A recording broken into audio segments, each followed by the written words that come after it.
From Johnny Sablan and JD Crutch in Guam to Candy Tanman in Saipan, Chamorro and Carolinian musicians have produced iconic Chamorro music from the 1960s through the 1990s that we all know and love today.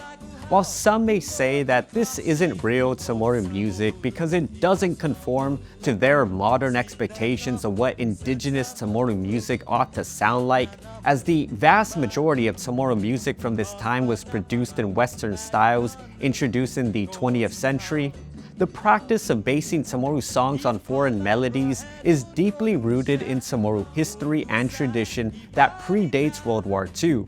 Pulan, and in this video we will explore the meaning and significance of Chamorro music from the 1960s through the 1990s to Chamorro identity, culture, and language, utilizing primarily the works of historian Michael Clement Jr. To understand the meaning and significance of Chamorro music from this time, we need to understand the background and upbringing of the musicians who created it. Most of them were born between the 1930s and 1950s, and they grew up in rural and traditional Kustumbre and Chamorro households amidst the rapid social, economic, and cultural changes that occurred in Guam after World War II, and to a lesser degree of change in the northern Mariana Islands. Society was shifting from a subsistence agricultural-based society to a cash economy. Their parents were farmers growing enough food to sustain their families, and now they would need to seek wage employment. Additionally, they witnessed a huge influx of people outside of the Marianas, which brought Chamorros from a supermajority to less than half of the population. At home, most of them were primarily exposed to Chamorro, but in schools and society at large, English was emphasized over Chamorro because English was seen as the future in a modernizing society. In terms of music, during the 1950s and 60s, American and Western popular music was emphasized over Chamorro folk songs and the Chamorrita.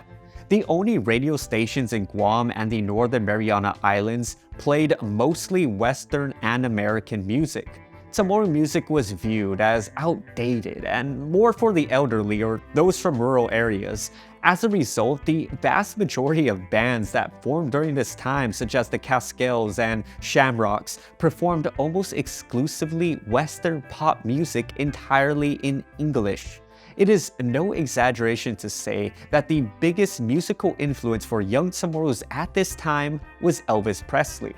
Chamorros were not oblivious to these rapid changes and what these changes meant to their identity and culture. Many felt that modernization, Americanization, and demographic changes would erode their traditions and values. Some musicians responded to these changes by creating music entirely in the Chamorro language for popular consumption, moving beyond its traditional religious and cultural domain. These musicians had grown up listening to Chamorro folk songs and the Chamorrita, and they used their familiarity with Western-style composition to convey their message. This Chamorro practice of adapting foreign songs, discarding the original lyrics for lyrics that told stories of daily life and raised socially significant issues and incorporating them into culture to make them their own, was nothing new. It's a practice that predates the war. For example, a popular pre-war Guam song, Nihi Tafananaw Tafan Picnic, is based on the melody of the 1917 American song Back Home Again in Indiana. Another example is Hagui Flores, an adaptation of the 1939 American song You Are My Sunshine. Presumably, the practice even dates as far back as the earliest Spanish colonial period. In the post-war era, Chamorro music became a way to maintain Chamorro identity, culture, and language during the rapid changes in the post-war Marianas. Chamorro music was a vehicle for perpetuating a Chamorro identity rooted in Chamorro language, values, and traditions. Music was a means through which Chamorros expressed their life experiences, historical and cultural perspectives, sense of humor, musical preferences, and to raise up social issues.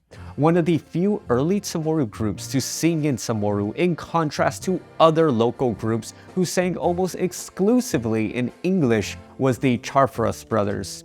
The band was made up of Jesus Chamorro Charfros, Ignacio Ike Charfros, Tomas Tommy Charfros, and Victor Charfros Cruz. The Charteris brothers had the specific goal of perpetuating Chamorro language and culture through singing in Chamorro. Going against the stream of popular music of the time by singing in Chamorro, they received some negativity from younger Chamorros in their early performances. However, soon, their group became associated with Chamorro music and found an audience, especially among older Chamorros. The group became known for playing in the Allen Sec talent show, traditional cultural events, and political rallies. In the mid-1960s, Jesus Charteris wrote perhaps the most conscious Chamorro song of that decade, Mungadsu Mafinu Inglese. The song calls on Chamorros to take pride in their culture and language during a time when Americanization was rapidly changing the Chamorro people in Guam. Still, Chamorro music wasn't as widespread and popular as it would be in the 1970s through 1990s.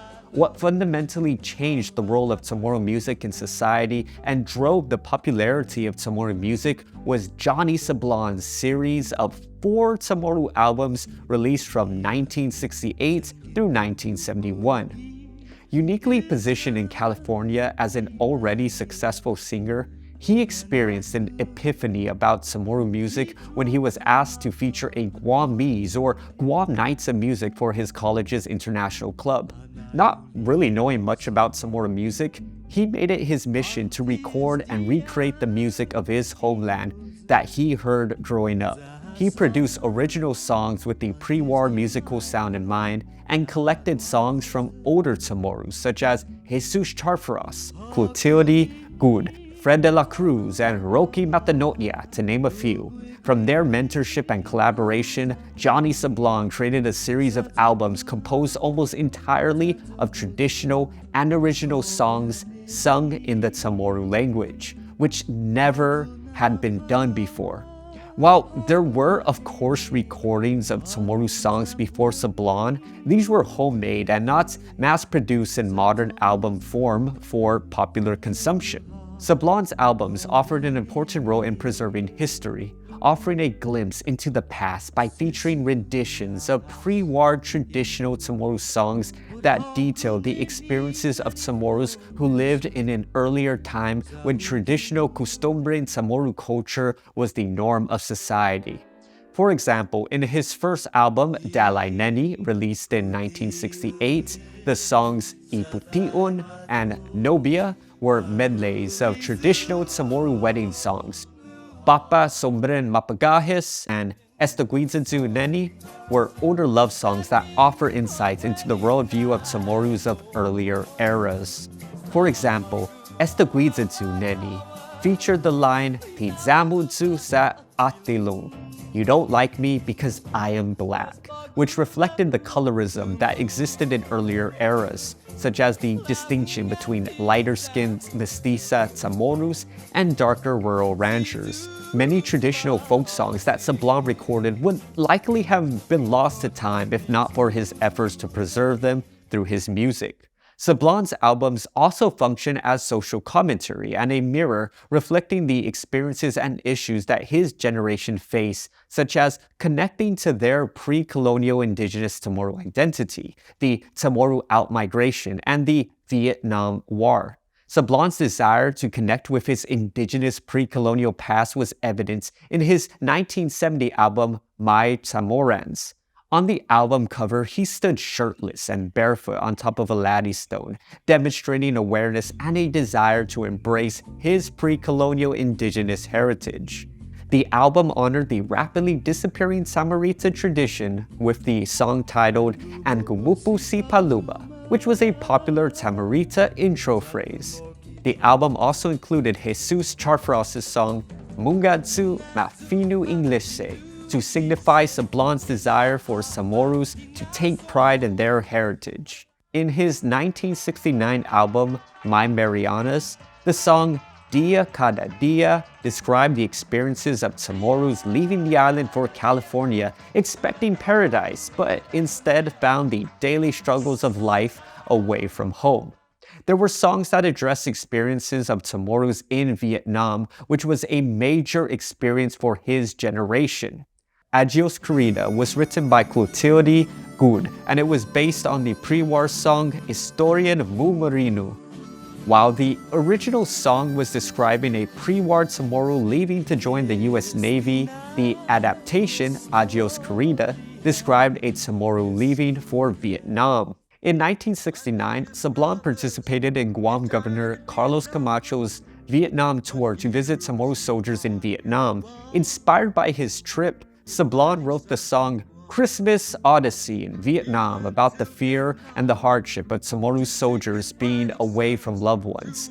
The reaction of Chamorros to Sablan's albums was that of amazement. Chamorros fell in love with his music, especially those living outside of the Marianas, as his albums helped them feel connected to their homeland. Sablan's groundbreaking Chamorro albums caused a fundamental shift of attitudes towards Chamorro music, elevating it from being seen as old-fashioned and outdated to having a place in modern society. In 1972, Johnny Sablan established Guamerica Studios, Guam's first recording studio, which produced albums such as Chamorro Christmas and, most famously, Casamiento. Casamiento features songs by an all-star cast of musicians including Michael Aguatnia, the Charfres brothers, Flora Baza, Terry Rojas, and Frankie Sanchez. The next year, Sablan closed down the studio and, with his family, moved back to California. Following Sablan's lead, dozens of musicians throughout the 70s through 90s began recording and distributing Chamorro music in the modern album formats. Each musician left their own unique musical mark on Chamorro music, showcasing that Chamorro music was not static, but a living, evolving art form. Some musicians, such as the Delgado brothers, maintained the traditional style of older Chamorro folk songs. Others experimented and incorporated new sounds, such as the cha-cha beat, into their Chamorro music. In 1976, the Charfres brothers established their own recording studio in Guam, where legendary musicians recorded their defining Chamorro albums. One of the most successful albums was Guanaifen Manglo, a rock and roll Chamorro album released in 1977 by Joseph Castro Duenas, better known as J.D. Crutch. The album consisted of a blend of original compositions and Chamorro language adaptations of American songs, which was a typical feature of Chamorro albums. The late 1970s to the mid-1990s were the peak years of the Chamorro nightclub scene. With the popularity of Chamorro music, several nightclubs had Chamorro nights where musicians played exclusively Chamorro music, like at the popular Guam club Joe and Flo's in Asin.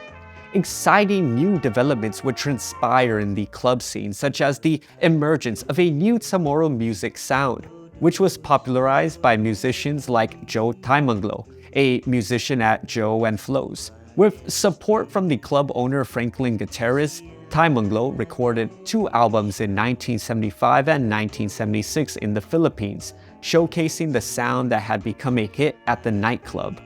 The albums featured a mix of laid-back cha-cha beats and pre-war songs in the traditional Batsu style, with horn accompaniment and a strong jazz influence. In the mid-70s, the Chamorro music scene in the Northern Mariana Islands was taking off as the new Commonwealth political identity was forming.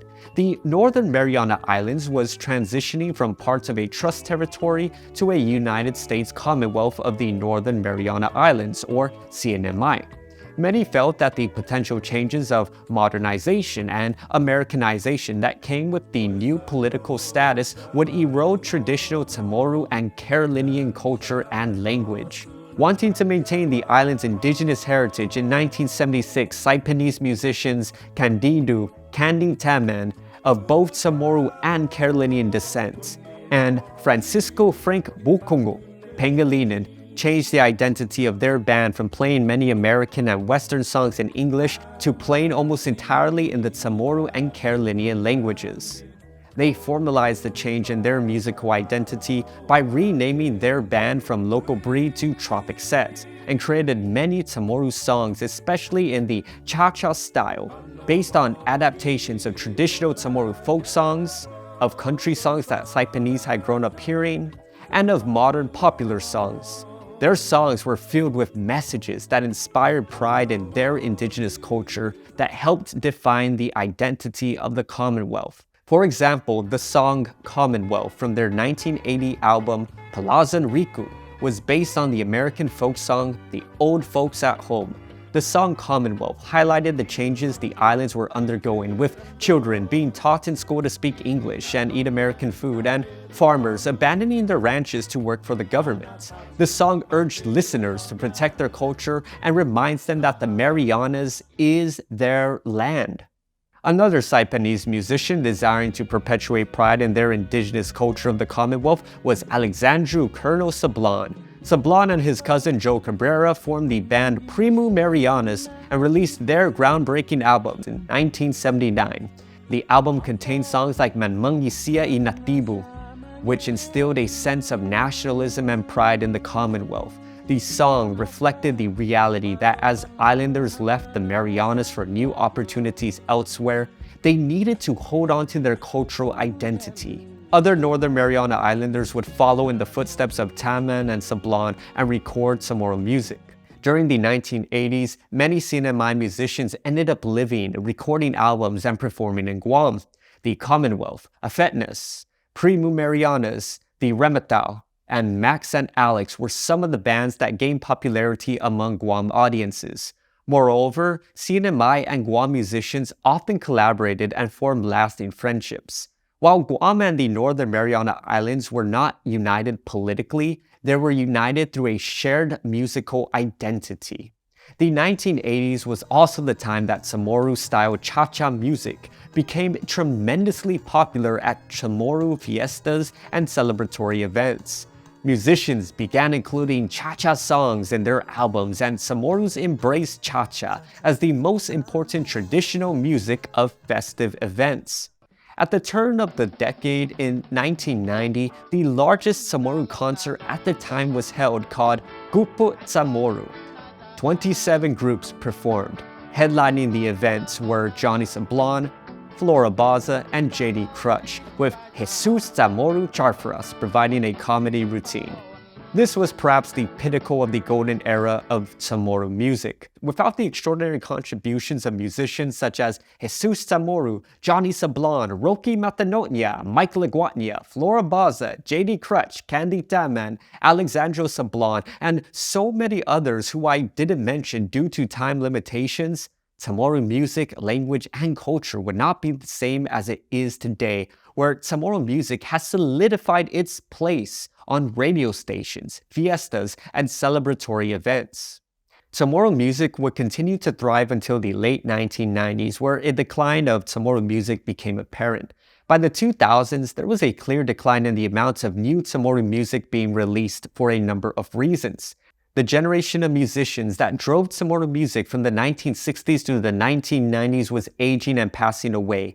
The dedicated audience of older Chamorro speakers was declining, and almost an entire generation of Chamorros was raised without the Chamorro language. And consequently, most young Chamorros can only speak English. While younger Chamorros are still very fond of Chamorro music and know classic Chamorro songs by heart, the majority are not regular listeners like older Chamorro speakers, because young Chamorros cannot understand nor relate to many of the songs, as the Chamorro lyrics and musical sounds are deeply tied to the life experiences of the older generation that wrote them. Despite the decline of Chamorro music is still alive and in some ways prospering. There were musicians releasing Chamorro music throughout the 2000s and 2010s. One older musician, Daniel De Leon Guerrero, has consistently released several albums during this period. One younger group, Pacific Cool, released 3 Chamorro title albums in the 2000s. Each album contained several songs entirely in the Chamorro language. John J. Concepcion, better known as JJ Concepcion, released 2 albums entirely in the Chamorro language in 2015 and 2017.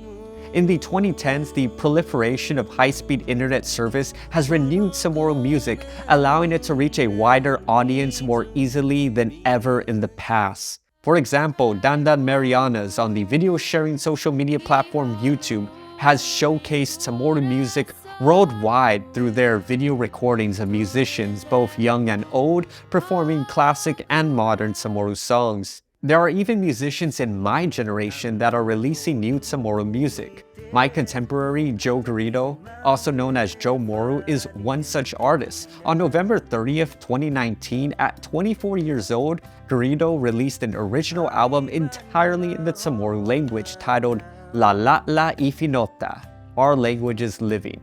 This is perhaps the most significant Chamorro album released in the 2010s because it was created by a young Chamorro who went through the struggle and challenges of learning the Chamorro language. The album reflects his personal and generational experiences, which makes his music very relatable to young Chamorros. Garrido, like the dozens of musicians that came before him, is continuing the tradition of telling stories of Chamorros, promoting the Chamorro language and culture, and speaking about social issues through Chamorro music.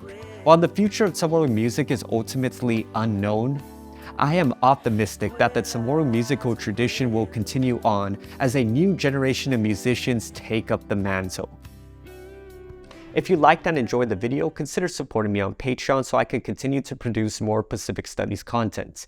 Like this video, subscribe to the channel, turn on all notifications, follow me on social media at PulanSpeaks, and a special Seduce Masi to Patreon supporters Puti'on, Pim Limtiaco, and Sablan. Seduce Masi for watching, Guahusi Pulan, and Pulan has spoken. Esta.